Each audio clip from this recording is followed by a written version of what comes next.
Assalamualaikum warahmatullahi wabarakatuh. Perkenalkan, nama saya Dewi Nur Hamidah, NIM 1901333, Prodi Akuntansi D. Di sini saya akan menjelaskan pembahasan tentang akuntansi perbankan yang diampu oleh Bapak Imade Laut Mertajaya SEMA. Ada dua sub pembahasan yang akan saya bahas. Yang pertama mengenai sumber dana perbankan dan yang kedua mengenai surat-surat berharga perbankan.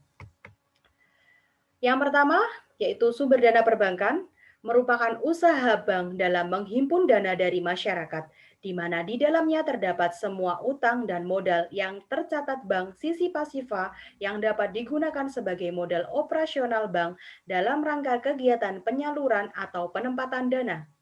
Sumber dana bank dibagi menjadi tiga, yaitu dana dari bank itu sendiri, yang kedua dana dari masyarakat, dan yang ketiga dana dari lembaga lainnya. Dana dari bank itu sendiri merupakan dana yang diperoleh bank dan sumber dari bank itu sendiri berupa modal setoran dari para pemegang saham.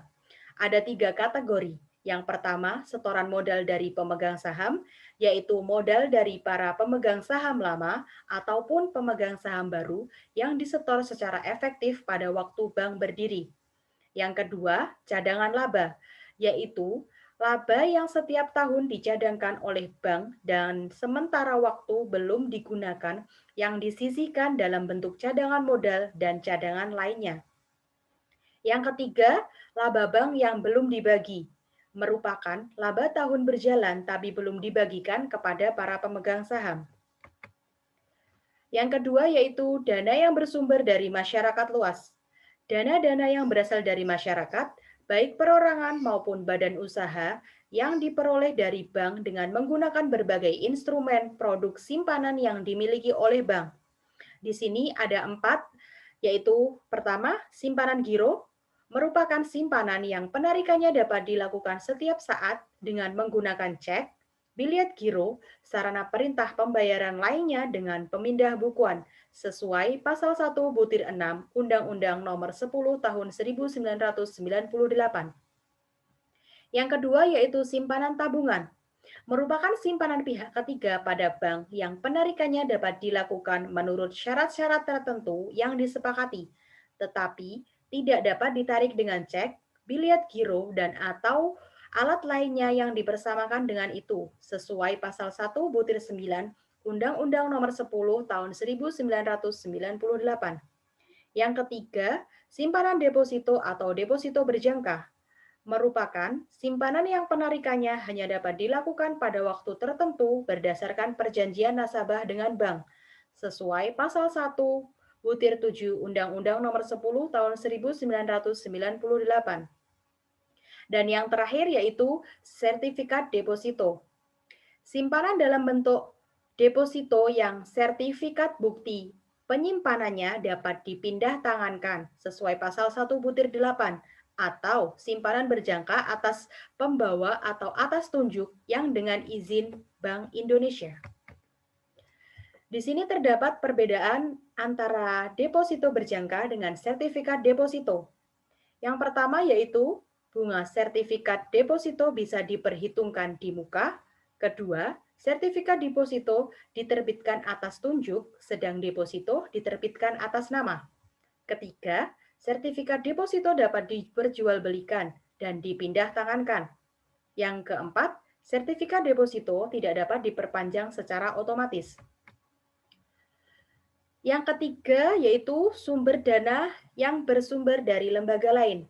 Sumber dana ini merupakan tambahan jika bank mengalami kesulitan dalam pencarian sumber dana sendiri dan masyarakat. Dana yang diperoleh dari sumber ini digunakan untuk membiayai atau membayar transaksi-transaksi tertentu. Di sini ada 4 kategori. Pertama yaitu bantuan likuiditas Bank Indonesia atau BLBI. Merupakan fasilitas yang diberikan oleh Bank Indonesia kepada perbankan untuk menjaga kestabilan sistem pembayaran dan sektor perbankan agar tidak terganggu adanya ketidakseimbangan likuiditas antara penerimaan dana pada bank-bank. Yang kedua yaitu pinjaman antar bank atau call money, merupakan dana dalam Kan dana dalam rupiah yang dipinjamkan oleh bank dari bank lain paling lama 7 hari yang setiap waktu dapat ditarik kembali oleh bank yang meminjamkan tanpa dikenakan suatu pembebanan. Ketiga, pinjaman dari bank luar negeri merupakan keseluruhan dana yang diperoleh dari pinjaman luar negeri, baik yang berasal dari lembaga keuangan bank atau lembaga keuangan bukan bank, yang menimbulkan kewajiban bagi bank penerima pinjaman untuk mengembalikan dana pinjaman tersebut sesuai jangka waktu yang telah ditentukan. Terakhir, surat berharga pasar uang atau SBPU. Perbankan menerbitkan SBPU kemudian diperjualbelikan kepada pihak yang berminat, baik itu perusahaan, keuangan, maupun non-keuangan. SBPU diterbitkan dan ditawarkan dengan tingkat suku bunga, sehingga masyarakat tertarik untuk membelinya. Pembahasan kedua yaitu mengenai surat-surat berharga di perbankan. Surat berharga dapat didefinisikan sebagai surat yang memiliki nilai negosiabel dan mudah dialihkan, yang oleh penerbitnya sengaja diterbitkan sebagai pelaksanaan pemenuhan suatu prestasi berupa pembayaran sejumlah uang. Ada 3 fungsi surat berharga. Pertama, surat sanggup membayar atau janji untuk membayar. Kedua, surat perintah membayar. Ketiga, surat pembebasan utang. Dalam penerbitan surat berharga ada 3 kategori. Pertama, pihak yang berhutang, contohnya seperti dalam cek dan promis. Kedua, pihak yang berpiutang, seperti dalam wesel dagang atau merchant draft atau bill of exchange. Yang ketiga, pihak lainnya yang ditunjuk seperti dalam wesel atau bank draft. Ketiga, yaitu mengenai pengalihan surat berharga. Mekanisme pengalihan yang sulit dilakukan pada surat berharga, mengingat hal demikian harus melalui suatu akta, sehingga surat tersebut termasuk dalam kategori surat yang penting. Jenis-jenis surat berharga ada 15. Yang pertama yaitu cek, kedua biliet giro, ketiga wesel, keempat promis atau surat tagihan utang, keempat sertifikat deposito, kelima sertifikat Bank Indonesia, keenam saham atau bukti penyertaan modal, selanjutnya sertifikat reksadana, ada commercial paper atau negotiable instrument atau dokumen bernilai untuk pembayaran utang. Selanjutnya ada obligasi atau sertifikat bukti utang. Kemudian ada floating rate note atau medium term note atau disebut sebagai obligasi dengan jangka menengah.